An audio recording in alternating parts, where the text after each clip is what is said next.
เอายางท้องอยากเอายางท้องมา อย่าเราก็ใจเย็นๆเลยอย่าไปทะเลาะกับคนดูที่ เพลงอะไรก็ได้ครับ เดี๋ยวจัดให้ทั้งเพลงแหละ เพลงอะไรก็ได้อยู่ด้วยกันในแล้ววันนี้ไม่ต้องห่วงครับเดี๋ยวเราไม่ห่วงครับอยู่ว่าเพลงอะไรจะขึ้นก่อนหรือขึ้นหลังเอง ครับผมไม่เป็นไรเดี๋ยวเราทยอยจัดให้แต่ว่าการบางทีขอเพลงแบบกระทันหันนะครับเราก็ต้องขอเวลาเต็มตัวแป๊บหนึ่งแล้วกันระหว่างนี้ก็จะให้ดูน่ารักของน้องชายผมไปก่อนแล้วกันนะครับผมและระหว่างนี้คุณยายครับคุณยายจะฟังเพลงอะไรฮะยายบอกจะฟังยามท้อพี่บอกอะไรก็ได้เดี๋ยวจัดให้ครับผม ขอบคุณครับ ยามท้อก็มีตังค์อะไรนะเดี๋ยวทยอย ขอบ จัด คุณนะครับขอบคุณครับ เอาเป็นว่าเพลงไหนขึ้นคนนั้นก็เอามาให้กันแล้วกัน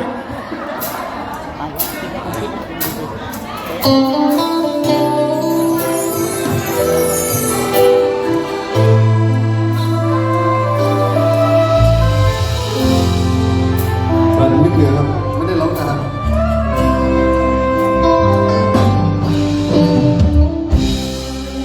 ขอบคุณครับ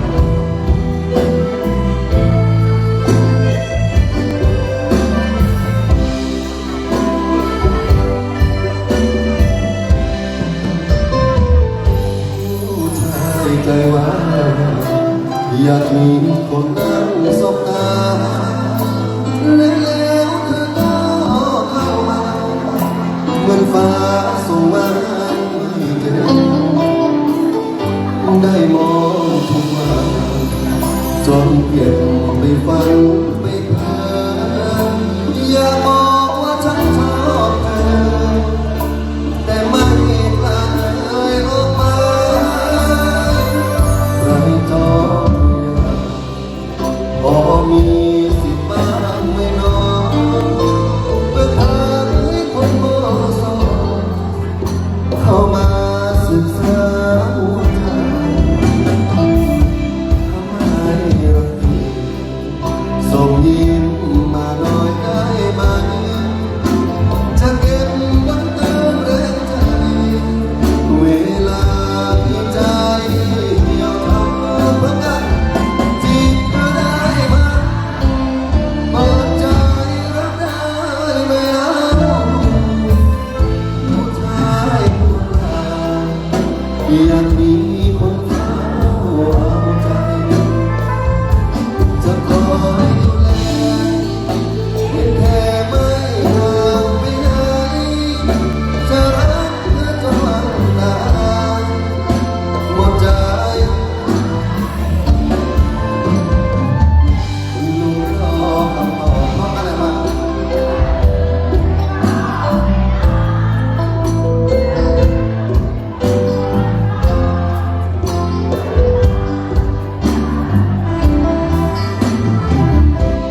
กคนเห็นเหมือนผมไหมตอนขึ้นมานี่ผมก็ขอขึ้นมานะพอร้องจบผมจับไม่ทันแล้วอย่างเงี้ย